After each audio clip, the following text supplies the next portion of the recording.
Sure, and you wouldn't.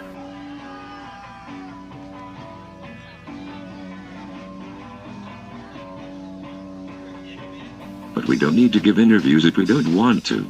An interview is a matter of decision. They can call us spoiled rock stars, let them think of us whatever they want. We just want to make music. Everything else doesn't really matter. It doesn't make sense for us to explain ourselves or our music, which obviously affects people, because that's exactly what we're trying to achieve, to influence their feelings. One of the worst things about humans is the bravado of material things when you want more than you need. Children are so stuck with this fuss that they continue to follow this principle. It's a reshaping of a person into a consumer, especially today in Western Europe, and is spreading unsustainably all over the Western world, whose values then you can see growing wildly all around. The whole world looks up to the West. You can go to Cambodia, and you'll see guys wearing printed t-shirts and watching television all day. They're all just Western values. People in the West have arranged their lives so that they can show the rest of the world what it's like to live in peace and prosperity. They hope that the world would eventually come to that. But in the West, there's this far-right conservatism in power, which it only exploits. Their intention is simply to devour the entire planet. There are a lot of more important things in life that we're obviously advocating. Let's say love, and living, and peace. That's immeasurably more important than what kind of bass guitar I like to use.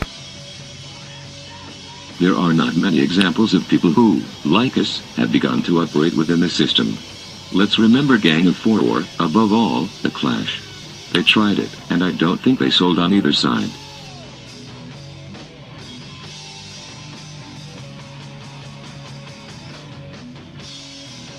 You know what I usually try to accomplish in an interview when someone asks a question about politics and starts dealing with a particular topic? I tell him there are a lot of people who are more capable than I am of saying something about it.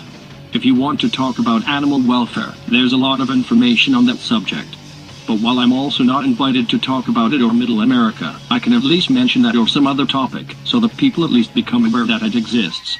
That's all. Many times in interviews, I just want to make people know about them.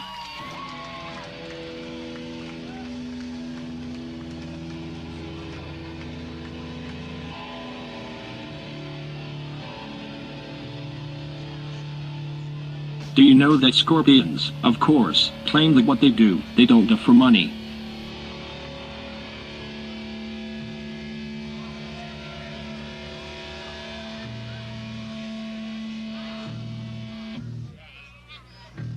We certainly won't have our popularity and play Floyd the Barber in 15 years, sponsored by Budweiser, while we make new pop songs the way the Rolling Stones and many other bands do now.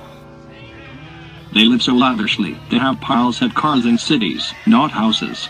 Yet it's no surprise that from time to time they get back together and have tours, because they have to pay taxes.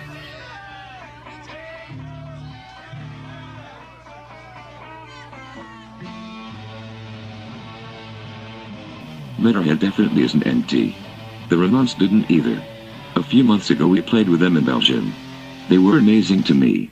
I've never seen them before. Last night I dreamt of Joey Ramone, who was walking around dressed in sandals. First you think that Ramones have been working for 15 years, that they will be tired of playing their music, and that they have little more to show.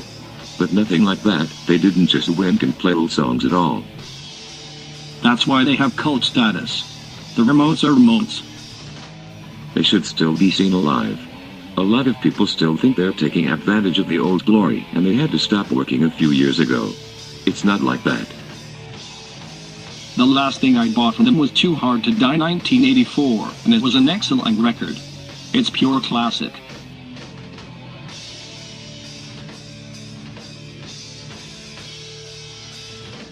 I have only been listening to bands like Young Marble Giants, or half Japanese for some time now. Quieter and more wackier things. I have not listened to any heavier music in a while, except for the Melvins or Jesus Lizard sometimes. If we had created this album based only on the music we listened to over the last year, we would have neglected both Black Sabbath and Black Flag. And all the other heavy bands we'd listened to before. The record wouldn't have so faithfully reflected who we are. We're happy because we didn't hide that other side of us.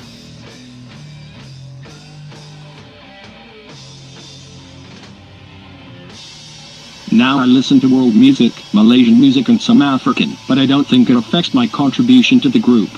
In my youth, I was a musical fanatic. I'd go around listening to tapes I recorded alone on the radio. I've listened to rock and roll, lots of rock and roll and punk rock. Musically speaking, the turning point for me was Flipper's Generic the first time I listened to it. I didn't get it. Then, when I heard it a few more times, I had an incredible revelation, as if I literally had my light bulb turned on. I felt musically reborn. Later, I started playing with my friends, at parties first of all, and that's how it started. Yes, the most important thing in music is to enjoy it when you play. When you play with your friends, it doesn't matter if you make records and hold concerts, it's whether you enjoy playing with people.